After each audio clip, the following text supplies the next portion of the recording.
दिन भर की प्लानिंग आप अगर सूर्योदय के साथ करती हैं तो आपका पूरा दिन प्रोडक्टिव और यूज़फुल रहता है। ख़ास तौर पे अभी जबकि हम त्योहारों की तैयारी कर रहे हैं, साफ-सफाई में जुटे हुए हैं, तो पूरे दिन को प्लान करने का इससे बढ़िया समय और कोई नहीं। नमस्कार, वेलकम टू द चैनल। और आज है थर्सडे और मैं फिर से हाजिर हूँ एक नए कंटेंट के साथ। पिछले हफ्ते मैंने आप सभी के साथ शेयर किया था कि आने वाले त्योहारों से जुड़ी साफ सफाई की शुरुआत कब और कहाँ से करें। खास तौर पे दिवाली की साफ सफाई, क्योंकि लक्ष्मी जी साफ सुथरे घर में ही प्रवेश करना चाहेंगी। तो शुरुआत तो डीक्लटरिंग से हो गया, और आप माने ना माने ये फैक्ट है कि एक बार घर डीक्लटर हो जाता है, सारा कबाड़ निकल जाता है, तो फिर आगे की जो साफ सफाई होती है वो रफ्तार पकड़ लेती है।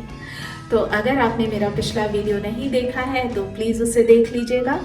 और आज की श्रृंखला में मैं डीक्लटरिंग के बाद अपने घर के बाकी कुछ एरियाज को आने वाले त्योहारों के लिए किस तरह से तैयार कर रही हूँ वो सारा कुछ आपके साथ शेयर करूँगी।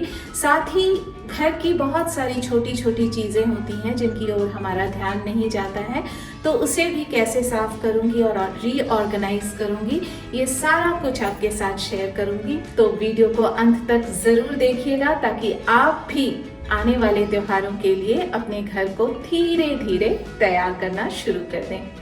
तो चलिए शुरू करती हूँ, लेकिन उससे पहले अगर आप मेरे चैनल पे नए हैं तो इसे सब्सक्राइब करना ना भूलें और नीचे दिए गए बेल आइकन को क्लिक करने से आपको मेरे लेटेस्ट वीडियो की जानकारी तुरंत मिल जाया करेगी।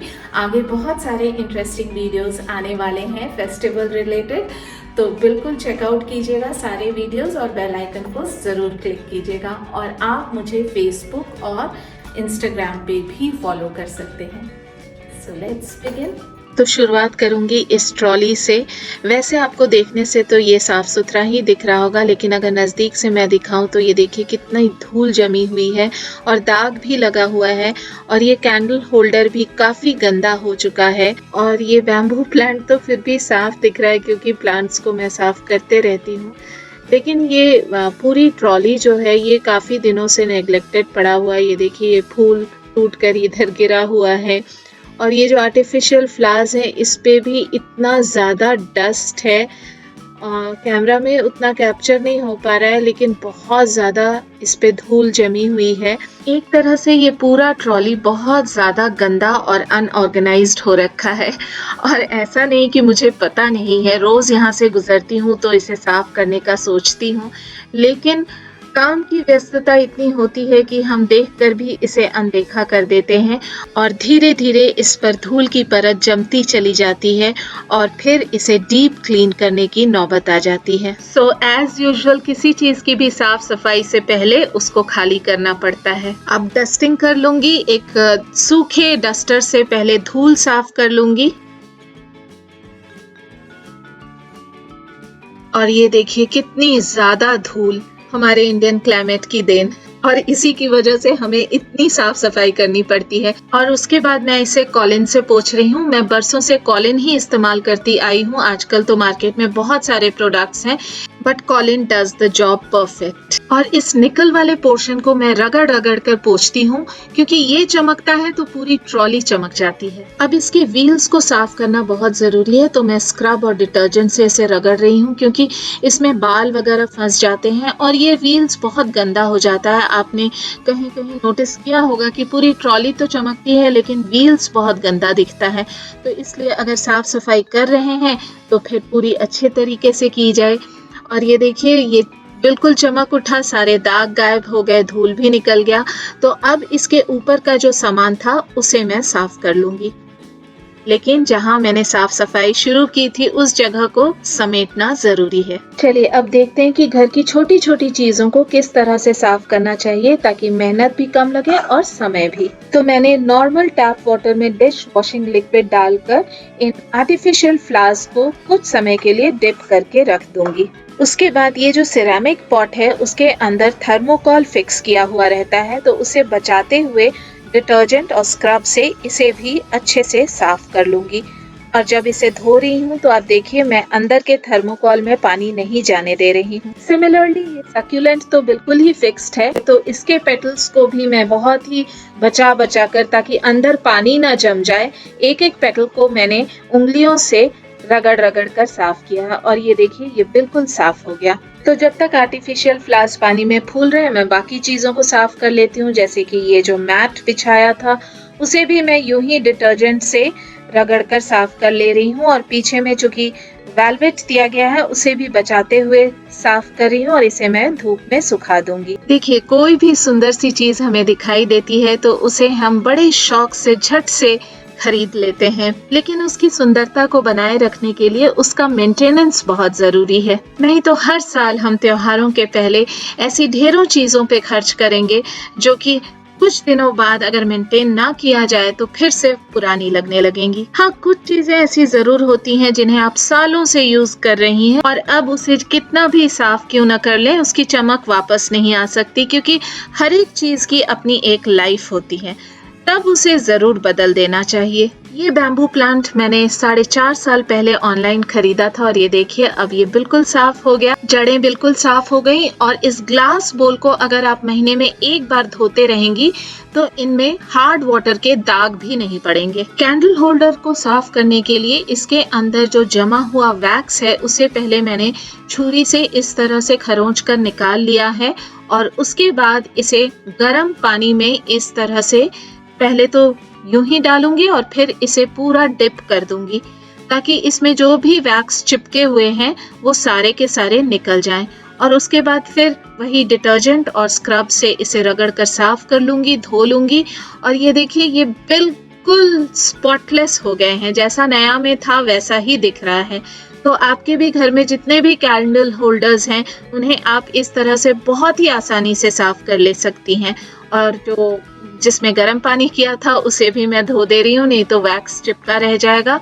और अब तक ये जो फ्लावर्स थे ये अच्छे से फूल चुके हैं तो इसके पेटल्स को मैं उंगलियों से रगड़ रगड़ कर थोड़ा सा मतलब हल्के तौर पे, बहुत जोर से नहीं। एंड मोर ओवर चूंकि ये फूल चुके हैं तो इसमें जमी हुई मैल और जो भी डस्ट है वो आसानी से निकल जाता है। फिर इसे 2-4 बार पानी बदल बदल कर धो लूंगी। तो आपके घर में भी अगर इस तरह के आर्टिफिशियल फ्लावर्स हैं जो कि ज्यादा पुराने नहीं हैं, उन्हें अगर आप इस तरह से धो देती हैं तो वो बिल्कुल ऐसे साफ और फ्रेश दिखेंगे और नए फ्लावर्स खरीदने की जरूरत नहीं पड़ेगी। और अब इस ट्रॉली को रीऑर्गेनाइज कर लूंगी।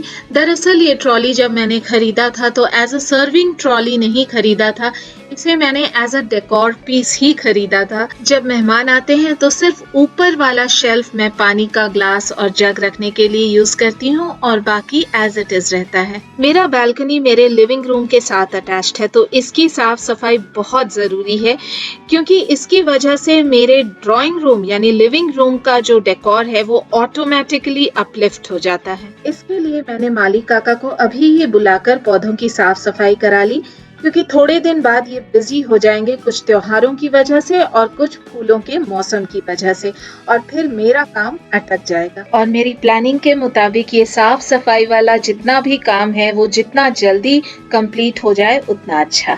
और ये देखिए मैंने रोज का स्टेम कटिंग करके एक नया पौधा लगाया है और वो लग भी गया।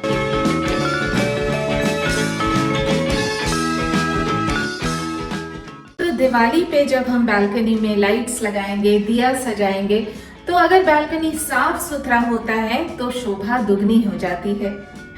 और हम ये भी प्लान कर पाते हैं कि किस जगह हमें लाइट्स लगाना है, किस जगह दिया सजाना है, किस तरह से बालकनी को डेकोरेट करना है, वो सारा पिक्चर बिल्कुल क्लियर हो जाता है।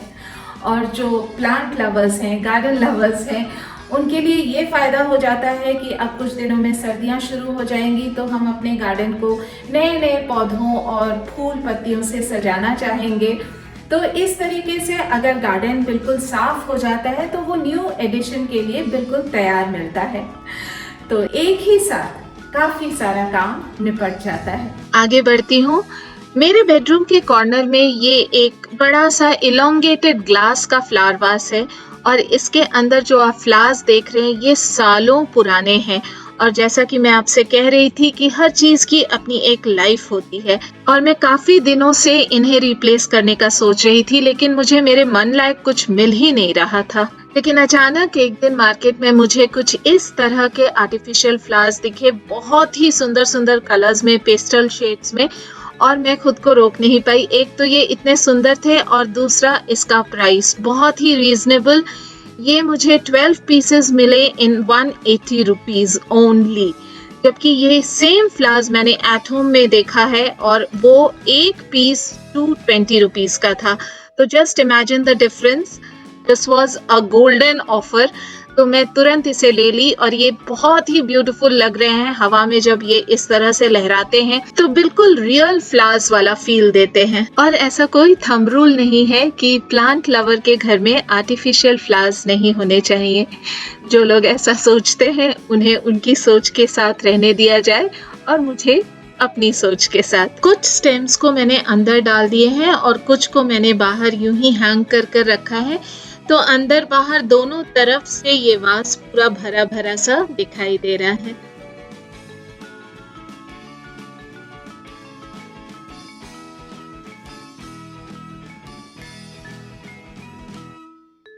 तो ये छोटी छोटी सी साफ सफाई और रीऑर्गेनाइजेशन हमारे घर की सजावट में बहुत ही अहम भूमिका निभाते हैं। और एक दिन में एक ही चीज़ को हाथ लगाइए और आप देखिएगा कि बहुत ही आराम से, धीरे धीरे, बिना किसी पैनिक, बिना किसी टेंशन के त्योहारों के लिए आपका घर खुद ब खुद तैयार होता चला जाएगा। वो कहते हैं ना, slow and steady wins the race. और अक्सर ऐसा देखा जाता है कि हम लास्ट डे तक घर की साफ सफाई में जुटे रहते हैं, जिसका सीधा असर हमारे चेहरे पे नज़र आता है। हमारा चेहरा त्योहारों के दौरान खिला खिला रहने के बजाय बिल्कुल मुरझाया सा, थका थका सा रहता है।